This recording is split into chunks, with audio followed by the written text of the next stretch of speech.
we're starting our last section of Biology 104 Lab, and we're going to be focusing only on human anatomy from this point on.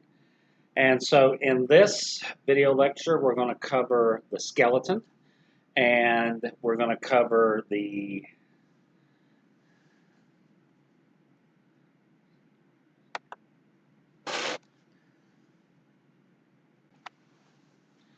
this is the last section of Biology 104 Lab. Still in the phylum Chordata, but we're going to be focusing only on Homo sapiens, on humans, and human anatomy, and some of our systems and how those work. So the first thing we're going to cover in this is the skeleton, the human bones. And so there's a list of bones that you need to know, and starting off with the skull. The skull has two parietal bones, which is the big bones here on top, and then an occipital, which is right here in the back. So you have two parietals up here, and then the occipital is a triangle-shaped bone that just covers the back of the skull. So that is the occipital. So the parietals and the occipitals. The mandible is the jaw. You know what the mandible is, right? And so that is the jawbone here. So that is the mandible, the jaw. Then the sternum. You know, the sternum is right here in the middle of the chest. The ribs connect to the sternum, and so there's this flat bone here, and of course the ribs, everybody knows what ribs are. The ribs are here, and they connect to the sternum, and they provide protection to the internal organs underneath there, the lungs and the heart. Then you need to know the clavicle. The common name of the clavicle is the collarbone. So it's this little bone that runs from the top of the sternum out to the shoulder blades. And so there's two of them here. I think I've only broken one bone in my life, and it was this, one of my collarbones, when I was much younger. Then you need to know the scapula. The scapula is the shoulder blade, and so it's best seen around the back here. The flat shoulder blade here, so the collarbone connects to that. And so it is the shoulder blade back here along the back. This is very noisy. All right, so then we need to know the humerus, the ulna, and the radius. That is the bones of the arm. The humerus comes from the shoulder down to the elbow. It's called the humerus because it's your funny bone. If you bang your elbow on something, you get that tingling. I don't know why they think that's funny, but there it is. And then the bottom half of the arm is made up of two bones, the ulna and the radius. Now, it's pretty easy to see which one is which, and if I can get this up a little closer here. So this, you can see the radius is on top here. It's got like a little wheel on it here. So when you pivot your arm, that wheel goes back and forth.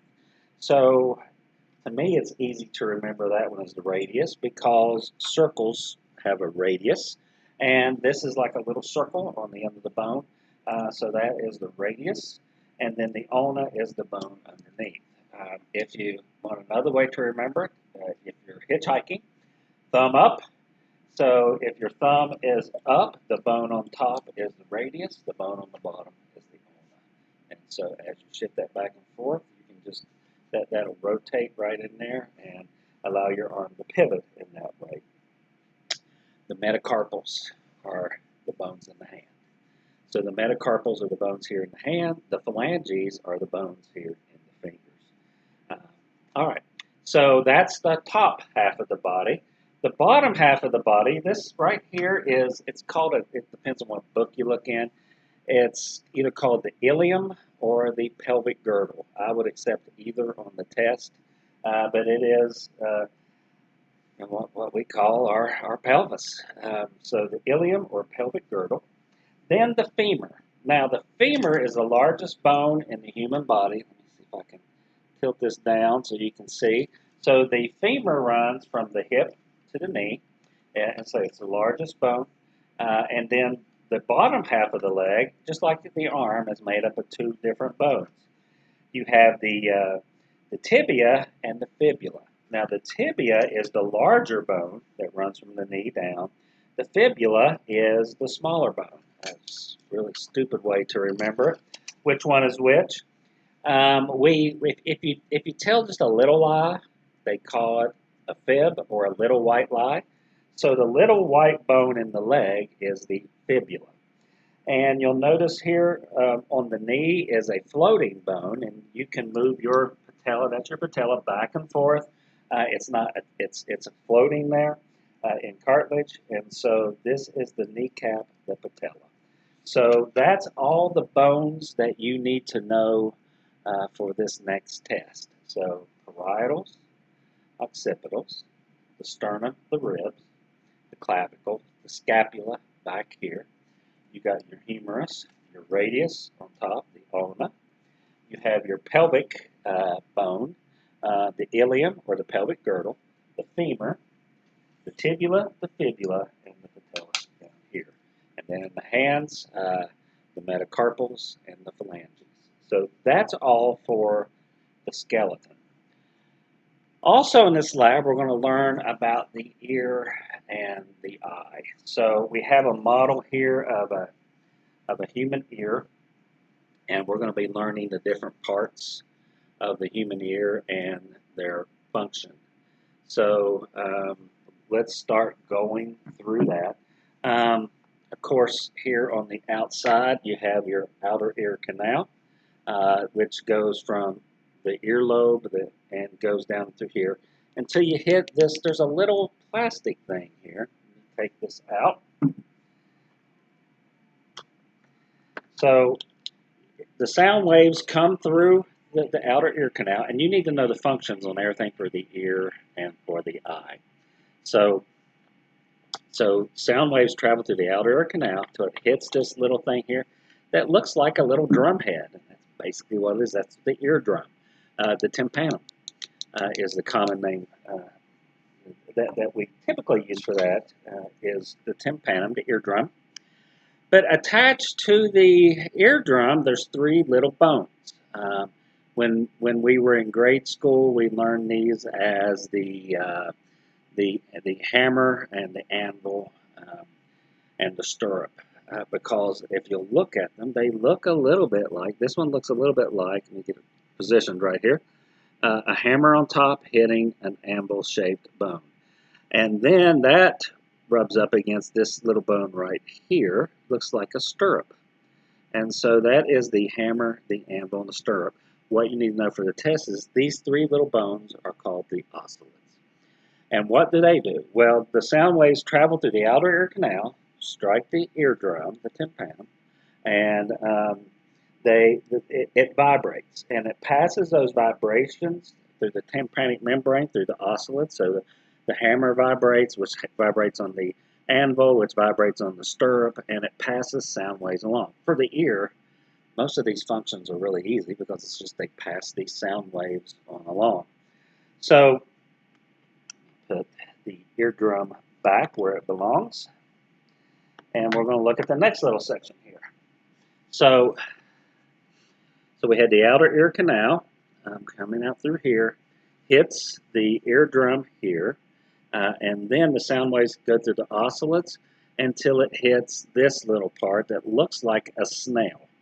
That is the cochlea. The cochlea, basically, if we can see it here real good, this is where the stirrup is here. You'll see it's wider up here, and it gets narrower as it coils around. It gets narrower, narrower, narrower. What that is doing, it's magnifying the sound waves. So it's still passing the sound waves along, but magnifying it. But you'll notice there's this big white strand that comes out from the cochlea. So here's our snail-looking cochlea, and this is the nerve that will run from the ear up to the brain. So the cochlear nerve. So think about this for a second. This is the human ear. This is an amazing piece of machinery. It really is. Think about, if we would go out tonight to a symphony orchestra, there'll be over 200 instruments playing. And so you hear it all as one thing. But if you stop and listen, you can start to pick out individual instruments. You can pick out the piccolo over here, and the tuba over here, and the timpani drums. And so you can start to pick out all these different things. So you have 200 different sound waves hitting your ear at the same time. Your ear is so fine-tuned that you can hear it as a whole, or you can start picking out the individual thing. That is amazing. As it just hits that eardrum and it's passing those vibrations along through the ear up to that cochlear nerve. And just think about this. Once it hits that nerve, it's translated into an electrical impulse. Your nerves don't pass along sound waves, they pass along electrical impulses. That electrical impulse is shot to your brain, and your brain then decodes, according to the wavelength of the sound that's hitting it, what it is you're hearing. Is it low? Is it high-pitched? Is it middle? And your brain catalogs sounds. One of the first things they have discovered that a baby learns is the sound of its mother. It can pick out its own mother from a crowd because it realizes that the mother is what's important. It's what's going to be feeding the baby. So your brain will catalog all these different sounds that you've heard throughout your life, and so it's real easy for you to associate the electrical impulse that's hitting your brain to a sound, and your brain then will cause you to hear that sound. So it's really an amazing thing. So that's the ear. We're also going to cover in this lab the eye. So we have a model of an eye here, and so this is a human eye. You'll notice there's something weird attached to the top of it. So this up here is the lacrimal gland. Now, what does it do? You need to know the functions for these. Speaking of functions, I did skip over one on the ear. Back up here with the cochlea, there's tubes. This is the only part of the ear that doesn't pass along sound. You got these 3 different tubes. And when this model was new, there was an orange liquid in here. You can barely see the residue here of the orange on the ends of it. And it had a little bubble in the middle, almost like a level. Y'all have used levels to make sure that your pictures are straight. And so it has 3 of these tubes. And so it acted as 3 different levels. And there's nerves in here that your brain knows exactly where that bubble is. So when your head is upright, your brain knows where each bubble is. When you turn your head to the side, those bubbles move. And so your brain then says, well, hey, stupid, why are you walking around with your head cocked to the side? Bring your head up. Now, what happens when we get ear infection? So this is sitting here in the ear, and if it's an outer infection, there's typically not that big of an issue. But if there is an inner ear infection, this area can swell up, and it can start to push on these semicircular canals. And that's what you'll need to know in the test. These 3 tubes are these semicircular canals. And so what it does is it'll push on one of them one direction, push on the other one another direction, and the third one will be smashed in a different direction. And so your brain is getting 3 signals at once. One of those semicircular canals says, well, hey, you got your head like this. The other one is smashed the other way because of the swelling. It says, no, your head is like this. Your third one says, no, the head's actually like this. And so you're getting these 3 signals at once. And what does your brain translate that as? It's your spinning. You're going like this just so fast. And so that's why when you get an inner ear infection, sometimes you get vertigo where it seems like the room is spinning. And so that is your brain telling you, no, you're doing this and you need to try to stop. But you can't because it is an ear infection. All right, now back to the eye.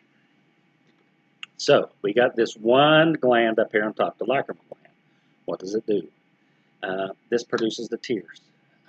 This keeps the outside of your eye moist. And there is at the bottom of your eye, so your lacrimal gland is up here on the outsides of your eyeballs, or they're up in here. Go into your bathroom, get to the mirror, and look in your eye really close. And you're going to see there's a little hole right down in here. That is where your tears drain out. Your tears then drain out into the nasal cavities, which then go into your mouth. And so your your mouth, your nose, your eyes, and your ears basically are all kind of connected together with this pipeline. Um, so that's the lacrimal gland. That's the first thing you need to know from the eye model is this lacrimal gland. Now, I'm going to go a little bit different than what the handout that I'm going to post is. We're going to follow light from the outside and coming in and talk about what each of these things do. You have a tough outer covering of your eyeball. This is the cornea. The cornea is just there for protection. So when you touch your eye, you're touching the cornea. I wear contacts, so my contacts is sitting on top of my cornea. And so basically it is there just to provide protection. But you'll notice in the middle of your eye here, there's a hole. That's the pupil, and you can see from the back, I can put my finger right through it. Your pupil is not really there. It is just a hole. Why is it black? Because there's no light on the inside of your eye, so it looks black. Now, around it is the colored part of the eye. For this model, it happens to be brown. So, but this brown part of your eye, the colored part, that is your iris diaphragm. Now, what happens is, if you go outside at night and there's not much light, your pupil will open. The iris diaphragm opens, making your pupil much larger, so that more light can come in and strike the retina in the back of the eye where it absorbs that light so you can see what it is that's out there. If you walk outside and it's bright light, that iris diaphragm will close up, and so that it's only a very small pupil in the center of it. So now only a beam of light will come into your eyes. You can test this at home in your bathroom too. Walk up to your mirror, turn all the lights on, and look, and you're going to see your pupil is very small. Turn off the lights, leave them off for 20 seconds. Turn them back on, and you're going to see your pupils are real large, but you're going to see them immediately close up as more light hits your eye. So that's what the iris diaphragm does. It controls the amount of light that enters the eye, because too much light can do damage to the eye, so it opens and closes. Remember in our microscopes, we had that iris diaphragm underneath the stage where we could turn it one way and all the light would come in, and we could turn it the other and it would close that aperture down so that less light came through.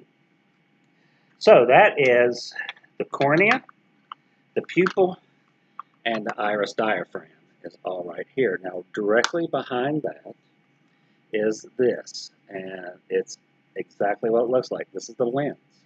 If you watched the video on the cow eye dissection, remember I pulled that lens out and it looked tan. They are clear when the organism is living, but once blood stops pumping and they don't get oxygen, those cells turn opaque. But what does the lens do? It focuses the beam of light coming through onto the back of the eye where your photoreceptors are. So that's the lens. In the model now, this little bubble here, this represents the vitreous humor, the jelly-like stuff that's inside of your eye. It keeps your eye in shape so it doesn't collapse on itself, and gives you, a lot of tough. Your eye is really a tough organ. Muscle on the outside, muscles attached to it all over. All right, so what is next here? So the light will come in, and it will strike the back of the eye. See this white part here in the back of the eye? That's the retina. If you watch the cow eye dissection, remember it was a tan membrane that covered the back of the eye. That's what the retina is. It's just a membrane that covers the back of the eye. But in that membrane are photoreceptors. That is what is going to absorb the waves of light and pass those along. And coming out of the back of the eye here is the optic nerve. And so the retina absorbs the wavelengths and passes it to the optic nerve, which will pass it to the brain. Now, in the retina, for humans, we have two different types of photoreceptors. We have rods and cones. Now, the rods absorb low-level light, and they allow you to see in black and white. So if you go out at night and you go out to your front yard, during the day your grass is bright green. What color does it look like at night? Well, it's kind of a grayish green because there's just not much light there. You're not seeing color, you're seeing grayscale with the rods. If you go out in the middle of the day when it's really bright light, remember the iris diaphragm closes, the pupil gets smaller, there's a beam of light that comes through, and the lens then will focus that beam of light. And if you can see here on this model, there is a little yellow dot right there. That little yellow dot is the macula lutea. Now, what in the world is that? That is where all your cones are. Your cones allow you to see light. So when there's bright light that is focused on that one little teeny yellow spot there, and so your cones are there. So your cones absorb high level light so that you can see color. Now there's an easy way to remember that what is color and what is not. Think about if you go get an ice cream cone. You can get your first scoop grape, so it's purple. You get your second scoop pistachio, so it's green. You get your third scoop cherry, so it's red. So on your cone, you have all these different colors. If you have a rod, it's typically like a steel rod. It's just gray. That's all you're going to see. So you have two different types of photoreceptors on the back of the retina. The rods are everywhere out through here because when there's low light, the iris opens, the pupil gets real big, the lens scatters that light, so you've got so much more that can absorb it. So all those rods absorb that low level light to allow you to see black and white, grayscale. But if there's a lot of light, it focuses on the little yellow dot, the macula lutea, where the cones are so that you can see color. Now, again, this is an amazing piece of machinery. It really is. Think about what you can see.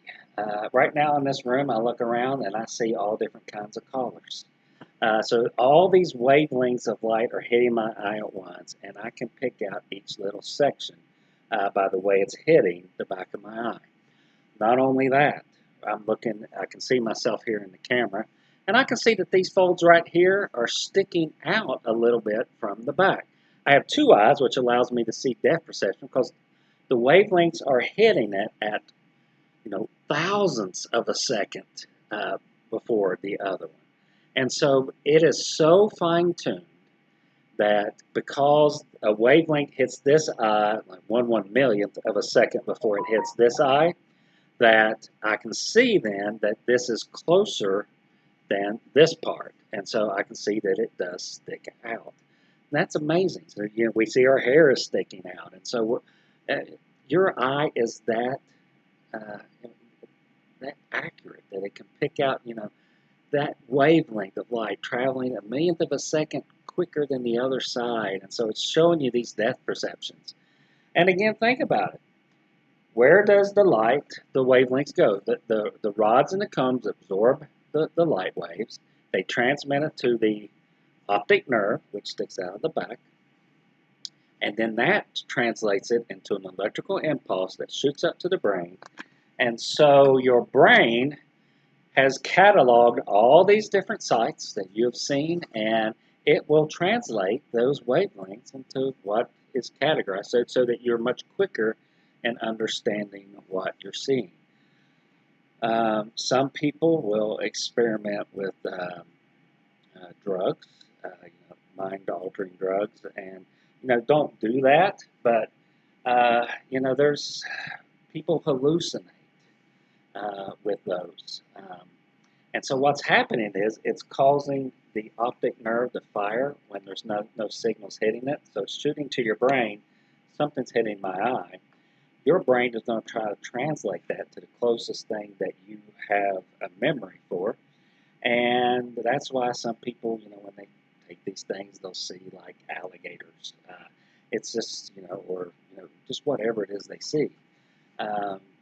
Also, there's some diseases, infections can cause your cochlear nerve in your ear to misfire or your optic nerve to misfire, so that people do have hallucinations. They will hear things that they don't think, that aren't really there. Especially with things like urinary tract infections, UTIs. You wouldn't think that would be a major ordeal to the ear. But it's common, especially for older people, when they have a urinary tract infection, that they will hear things that just aren't there. A woman that I know was in the hospital for a severe urinary tract infection, And she buzzed the nurses and said, "You've got to get that children's choir out of the hall because they're keeping me up." And the nurse said, "There's no kids in this hospital." So she was hearing that. Her brain was telling her that that was a children's choir outside of her room, keeping her up at night. So these are amazing pieces of machinery. So you'll need to know all these parts, know their functions. The photoreceptors absorb the light. The optic nerve transmits the light onto the brain through an electrical signal. The cornea is for protection. The iris diaphragm opens and closes to allow light in. The pupil is just the opening where the light comes in. The lens focuses the light onto the back of the retina. So know all those things for the test, and hopefully we'll be able to take this test late summer or into the fall. Or I'm sure you've watched videos by now where you've heard that you can also do a paper and not do those tests and get a grade here at the end. So that is the end for this lab.